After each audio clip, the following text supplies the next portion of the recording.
chemistry for about 12, 13 years. And, you know, there are 4 states of matter, not just 3 like you're taught in elementary school. There's actually 4. Plasma is the 4th one that doesn't really exist on this planet, but it's like the sun, right?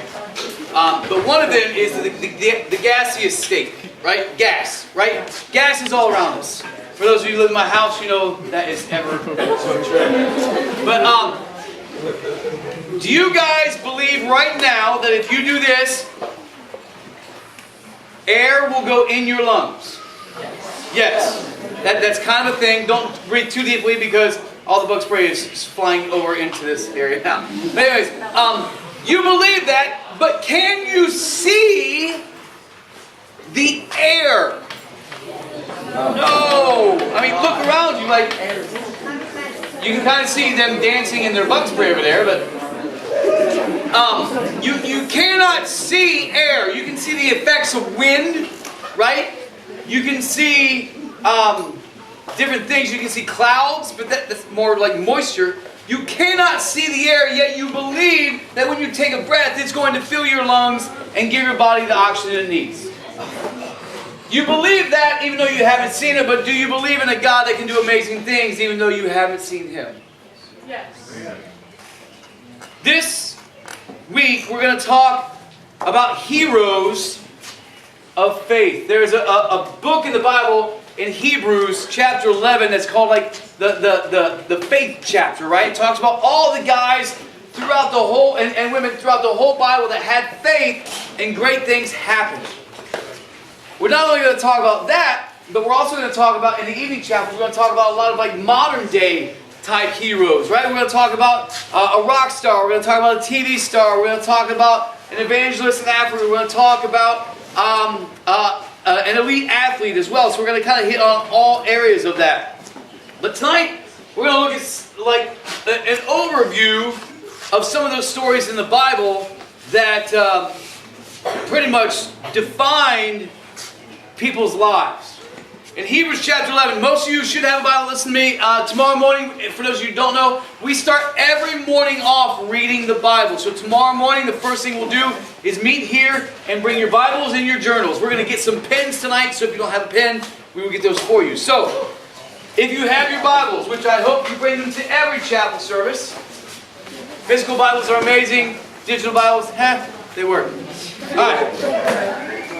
Chapter 11 says this, now, faith is being sure of what we hope for and certain of what we do not see. Not like, if He's going to be good to me, I'll believe. Not like, when things are good in my life, I will thank God, and when they're bad, I will blame God. Not that. I am certain that He is God regardless of the circumstances. Regardless of who's treating you like what. Regardless of your circumstances, God is God, and I believe that. That is certain. There's not a whole lot of certain things for you guys in this world, right?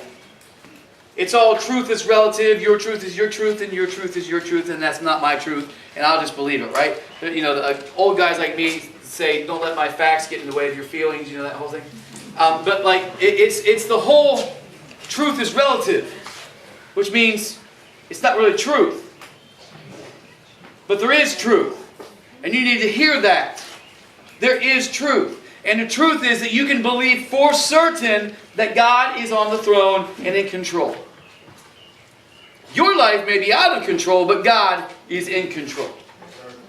That's verse 1. This is what the ancients were commended for. By faith, we understand that the universe was formed at God's command, so that when what is seen was not made out of what was visible.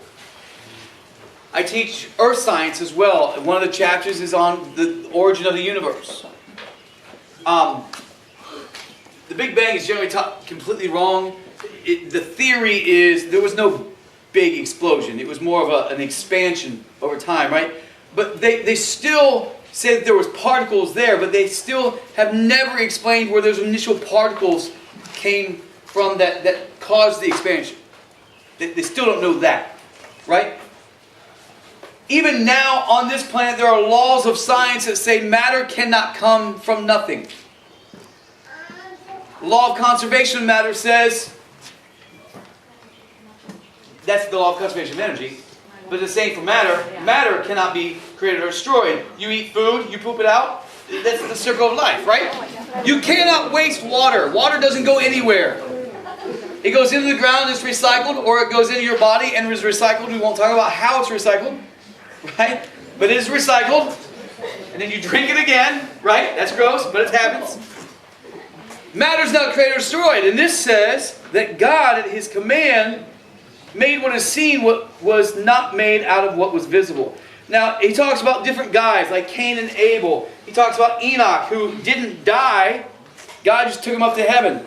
It says before he was taken, he was commended as one who pleased God. How would you like to be known as one who pleased God? Right?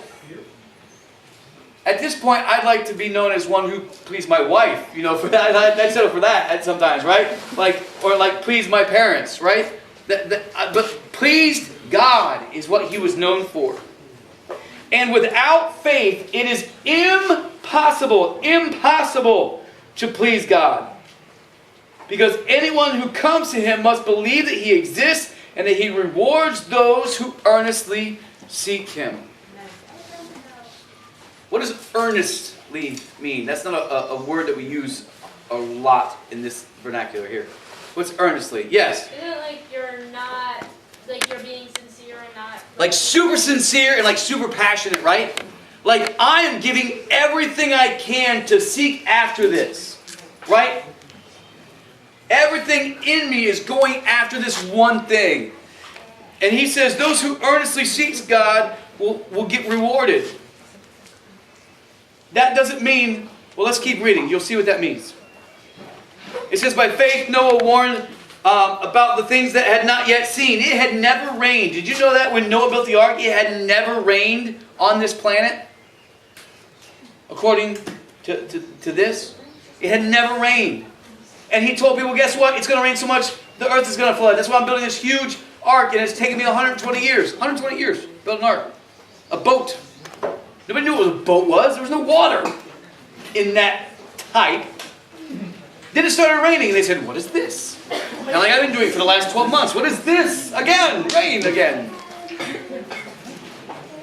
And it rained so much that God's promises came true, and Noah believed it before it happened. Do you hear me? He believed it before it happened. There's a thing in business that says if you don't see it in your mind before you see it with your eyes, you will never see it, which means it'll never happen. You have to have the vision of where you're going, otherwise you have no direction and you're never going to get there. If you want to make six figures, you've got to envision yourself doing that and things to take steps to get there. If you want to envision being a good Christian and following Christ, you have to vision it in your head and say, these are the steps I need to take to get there. Amen. Otherwise, it will never happen. Faith is not an accident. Faith is on purpose.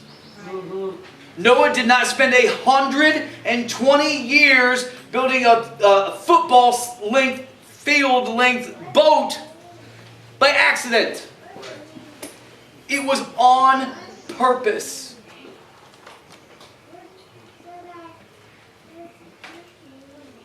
By faith Noah, when warned about the things that had not yet seen, in holy fear built an ark to save his family. By his faith he condemned the world and became heir of the righteousness that becomes by faith. Then he goes on to talk about others, but he says all these people were still living by faith when they died. They did not receive the things promised. Do you hear me? They did not receive the rewards that they were promised by having great faith on this planet. Right. What if a teacher said, if you get every question right, you're going to get an A+. You got every question right, and she gave you, not a bad grade, but gave you no grade. Some of you would be like, yeah, whatever. But some of you, we have a couple valedictorians in the audience right now. Some of you, that would really, really bother you. If you know you did everything perfect and everything right, and you didn't get the reward of that A+ and the gold sticker and all that stuff, right?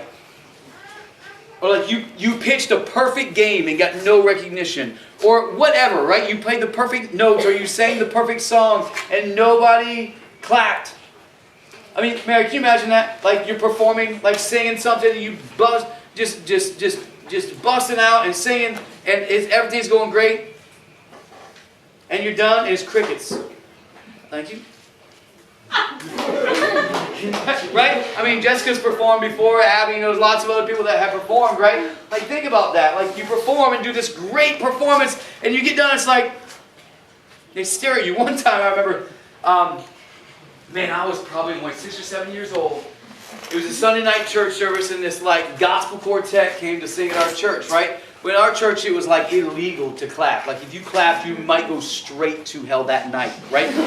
So, like, literally, like, we went to churches like that where, like, the hymnals, like, some of the songs weren't quite right, so they had to either A, X them out, or, like, change the words. Because to make them match up, like there was one song when we all get to heaven, and they changed it to say when the saved get to heaven. It's like, come on, like atheists aren't singing this song, so clearly it was all people who singing this song. But anyways, these people came and performed for us after the first song. Nothing. We kind of looked at each other like, oh, I guess we'll sing the second song. They sang the second song. Nothing. Third song, nothing. We're all just sitting on our hands. I remember my dad looking around like, he's the preacher. He's like, what's going on? Like, these people. And so, like, then, it was like an intermission or whatever, or like after one of the songs, after like 4 or 5 songs, my dad finally gets up and said, these guys are pouring their hearts out. How about show them some recognition? And then they clap like, oh, okay, it's okay to clap. We're not going to go to hell. So they clap. But think about that. Like, they weren't getting their reward for their good performance, and it was super duper awkward. These guys that were known for their faith in the Bible, a whole chapter of the Bible was written on them. There's 20, 30 guys in this chapter. None of them saw their reward here.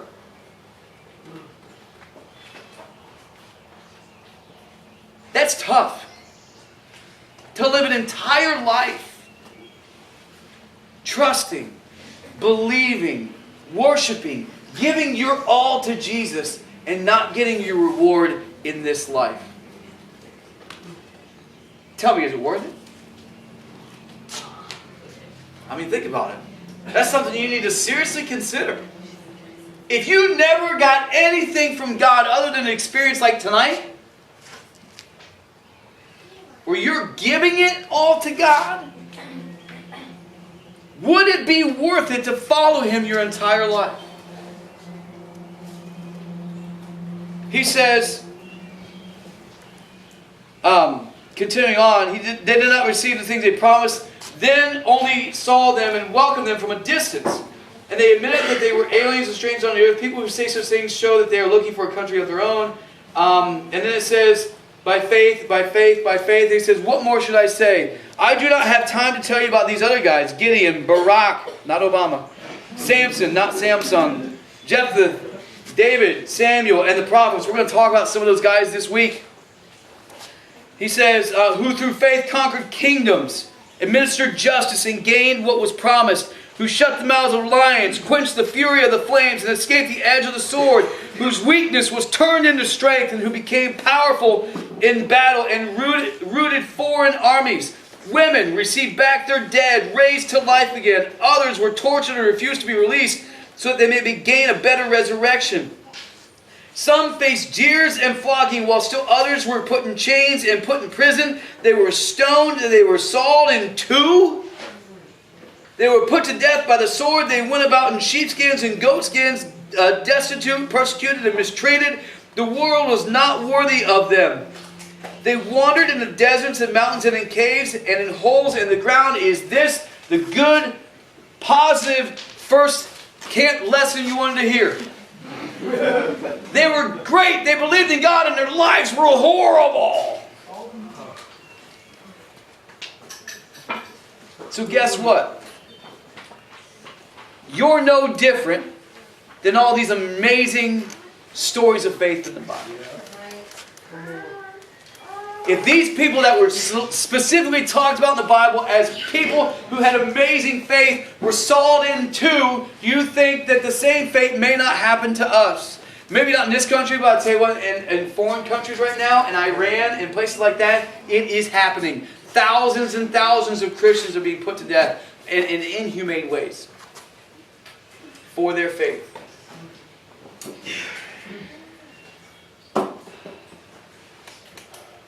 Is it worth it? Is it worth giving your life to Jesus to get an eternal inheritance? I mean, think about this. What is it? The 2 week and 5 feet, something like that, or 2 feet and yeah, something like that. It's like 2 weeks and 5 feet for teenagers. It's hard for them to see farther than 2 weeks in the future and 5 feet around them. For some teenagers, it's hard to see what's right in front of them. Right? Sorry, I'm bashing you right now. Sorry, but it's the truth, right? It's hard for, like, when you're like in 8th grade going into high school. I know some of you are in that right now, right? Getting ready to go into high school, and they expect you to schedule your classes for high school and want you to know what you're going to do the rest of your life. If you're going to go to college prep, or you're going to do this strand or that strand, and you're thinking, I don't know, I don't even want to take science. Math is the worst.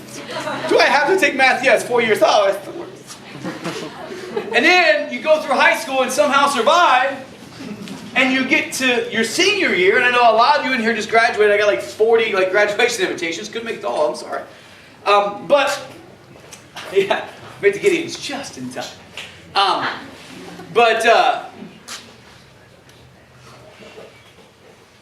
You get there, and I remember this feeling in high school. Now, it was a little bit different for me because my dad, they were transitioning to a new job in a different state. And I knew when I went away to college, when I came home, it wasn't going to be home. It was going to be someplace else. I dreaded, and they were counting down the days till graduation. I was counting down the days because I didn't want it to happen. I was scared to death of what was going to happen next because I didn't know what was going to happen next. I was going to go to college. I knew that. When I came home, I didn't know what I was coming home to. I'd never seen that home. And actually, when I came home, they didn't even have a home. They were living with somebody else at that point because they were waiting to get into their home. But God still had me, and He was still in control. It's hard to think, someday when I die, I'll get my reward of heaven. I was talking about the old church we used to go to. There were several songs about heaven. Some of them are very positive. Some of them are very selfish, right? There was one called Mansions Over the Hilltop. And they said, I don't care, but when I get there, I want a robe, I want a crown, I want this mansion, and I want all the gold that I can get. That's not really what heaven's about at all. But that song was like the anthem for this church, right? It was like, oh my gosh, what are we singing? I refuse to sing. But, you know, they're singing about getting the reward.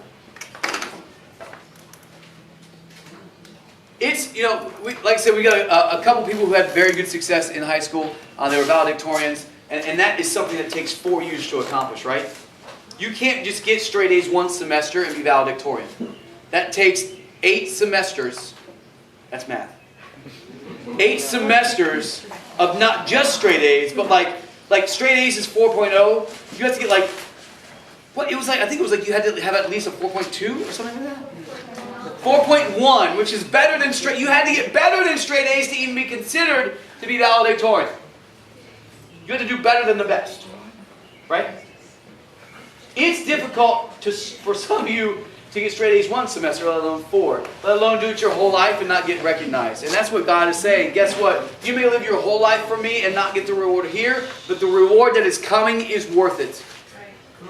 It is more than worth it. Even if your life here, I mean, think about Noah, right? Again, never rained, building a boat on land where there's no water. What do you suppose the people were saying about him? He's crazy. You crazy, right? Just crazy. You are insane, and it's taken you 100 and some years. Like, aren't you done with that yet? But yet he stayed faithful and completed it. And his family was saved because he was faithful. Listen to me now. You may not receive the reward, and guess what? It may not even be for you or your family or your children. Your reward may be what happens to your grandchildren someday. You may not even see the reward and be alive for the reward, but if you are faithful and your family is faithful, because of that, let's say your great-grandson is the next Billy Graham and saves hundreds of thousands of people. Is it worth it that you are faithful and pass that on to your family so that hundreds of thousands could be saved? Maybe that's not you. Maybe you can't even get up in front and speak in front of 150 people, but your great-great-grandson or great-great-granddaughter is going to save 100,000 people. But if you're not faithful and you don't stay true, your family lineage stops, and that may never happen.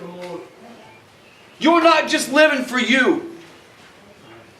That's hard to understand, not just for teenagers.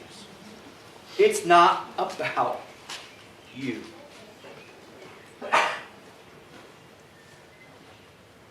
So this week, we are going to talk about, let me read this one a little bit more. He says, therefore, since we are surrounded by such a great cloud of witnesses. Whew, here it is, Dave. Let us throw off everything that hinders and the sin that so easily entangles us, and let us run with perseverance the race marked out for us. Let us fix our eyes on Jesus, the author and perfecter of our faith, who for the joy set before him endured the cross, scorning its shame, and sat down at the right hand of the throne of God. Listen. The reason why it can be so difficult to follow God sometimes is not because of God. It's because of us. It's because, when I said you got to be still and let God fight for you, we get still and we get in our heads and we go crazy, crazy places. Right? Not what God had intended, not what God wanted. You start thinking negative thoughts. You start cutting yourself. You start thinking of bad, even worse things.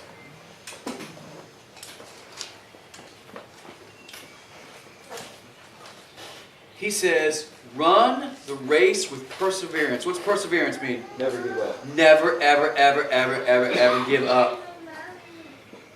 Has there been anything in your life that you've never given up at? I mean, think of one thing. What's one thing?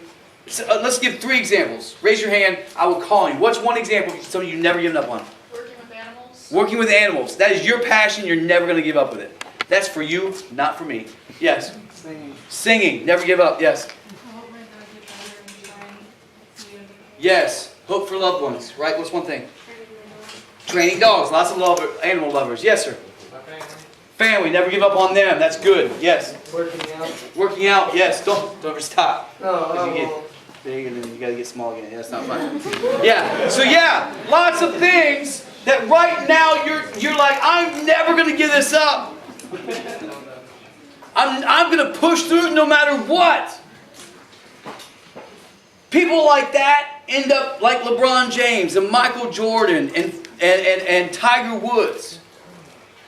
Tiger Woods, after like 9 years, won his first major golf tournament.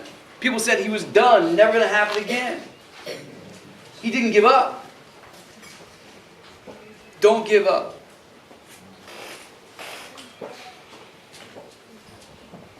You may not see it immediately, but he says the faithful will be rewarded. We've talked a lot, and this is we started in 2009. Teen Week 2009 was my first Teen Week, and it's 2019. That's officially 10 years, but it's our 11th summer, right?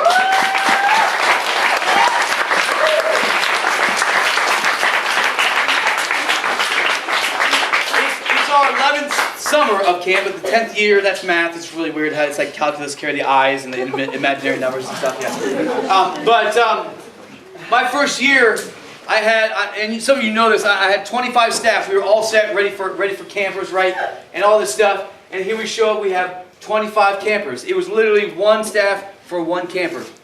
The deacon was there. He was in Sam Kale's cabin with my son Jake. There was 2 of them. And 2 counselors, again, 1-to-1. There were 20 guys and 5 girls. I had 10 girl staff and 5 girls. 5 whole girls. Whole girls, not partly girls. Or like, they thought they might be something. No, that's a whole other thing. But 5 whole girls and 20 guys at my first week of camp 10 years ago. And it was awesome. It was very discouraging. At first. At first. That Sunday afternoon after registration, I thought, because the year before, my dad, what was his last year, had like 100 and some, right? And I thought, where'd they go? They don't believe in me. They don't trust me. They're not coming. And they didn't come. And they didn't come. Because back then it wasn't like you had to register, you might not have a spot. Like, it was literally like, they just showed up and filled out a small piece of paper, and like, there was no like health forms and all. It was literally like, yes, I'm here. And that was it, right? And so I thought, well, they're still coming, they're still coming, they're still coming, and it didn't. And it was awesome, it was great learning, but if I had given up and not had kept the faith, we wouldn't have this 10 years later. My point is this. Faith is not always pretty. It's not always church camp. It's easy to have faith at church camp when you're surrounded by 140 of your best friends worshiping Jesus, singing about Sheol and all this stuff, right? But it's tough when it's January and it's cold outside, it's dark at 4 o'clock in the afternoon, it's dark when you go to school, it's dark when you get home, and it's the middle of the year, and there's finals, and your parents are hounding on you, you got end of course exams, you got all this stuff, seniors are thinking about graduation and all this stuff, and it's just not fun to believe in Jesus in January sometimes. It's been 8, 9 months since camp, you're missing your friends, you miss the experience. And you're in the wilderness. One of the men that he talked about in those heroes of faith was Moses. Sean's actually going to talk about Moses and his journey this week. But Moses was one of those dudes that literally was wilderness his whole life. But guess what? He parted a sea with his staff because he believed God could do it. And 1 million people walked across on dry land. That's like me right now doing this. And we got dry ground the rest of the way in the mess hall. Right? It's just not going to happen. I believe it could happen, but it's just not. Right? And then, not only that, when they got across, the Egyptians are coming, and he said, and then they collapsed on him and killed the entire army. And not only that, when they left Egypt, God got the Egyptians to give the Israelites all their stuff and all their gold and all, like, what? And then he got to the wilderness, right? And they were hungry. So Moses said, feed them, and he did. And they were hungry, and he went, beep, on another rock, and the water, fresh water came out in the middle of the desert. God's people, the Jewish nation, Israel, exists today because Moses had faith in the wilderness. Guess what? He never got to the promised land that God promised his people. He got to see it right before he died, but he never got there. And he is known as the father of many faiths. Because of his faith that he followed God during the day. It was a cloud, and at night it was a pillar of fire. And he followed that because he knew it was God's presence. And he followed it not knowing where he was going to, for 40 years. I mean, sometimes, you drive around with your friend and they lost because they don't have a signal and they don't have their phones. And, of course, a paper map doesn't exist anymore. And so they're just driving around, they don't know where they're going in like 10 minutes, right? And you're like, where are we going? I don't know, but we're going. So, but like 40 years. I'm surprised his wife didn't just say, I'm done. Like after the year 5, right? But 40 years of wandering around in the desert and not giving up, having faith that God was going to get them there. And right before he died, God says, there it is. You may have to wander around for a few years, but don't give up. Right? It's okay to wander. That's where you learn. That's where you grow closer to God. That's where you grow closer to his people. It says, you are surrounded by such a great cloud of witnesses. Look at all these pink shirts. So many pink shirts. These are a great cloud of witnesses. These people have seen the power, have seen the authority, have seen the miracles of Jesus, and can testify to you that living a life of faith, even though it's hard, even though it's not always rewarding, is worth it.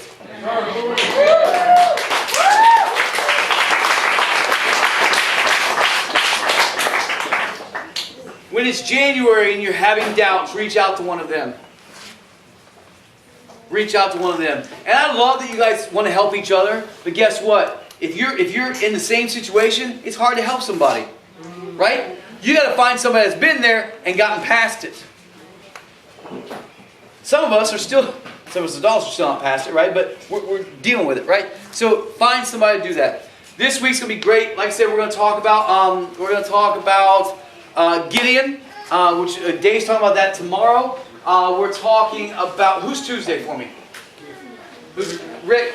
He's got Samson, which is a really cool story. This guy was like so strong, like had long hair. He used to like just to take his enemies off. He would like tie foxes' tails together and light them on fire and let them run through their fields and like light their like.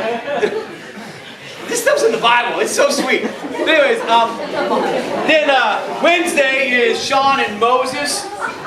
Thursday is Todd, and this is really cool.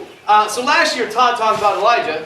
This year Todd's talking about Elijah. It's like the very next story in Elijah's like life. And so he's like, yeah, that's really cool. So we're talking about Elijah. This is also a really cool one. Basically he mocks the other gods. Like he's like, maybe they're in the bathroom and they can't hear you. Like, it's awesome. I'll tell you, some cool stuff you're going to hear this week. Like, hey, your gods are probably relieving themselves. You should probably scream louder, right? And then our God shows up, right? And then Friday, Mary is going to speak on Rahab, who was a prostitute that basically helped God's people. And then God brought salvation through that line. So, amazing stuff. And then, like I said, we're going to talk about some different listen up, we're almost done. We're going to talk about some current heroes of faith that are more current people. So it's not just a bunch of thousands of years ago Bible stories, right? Right, awesome.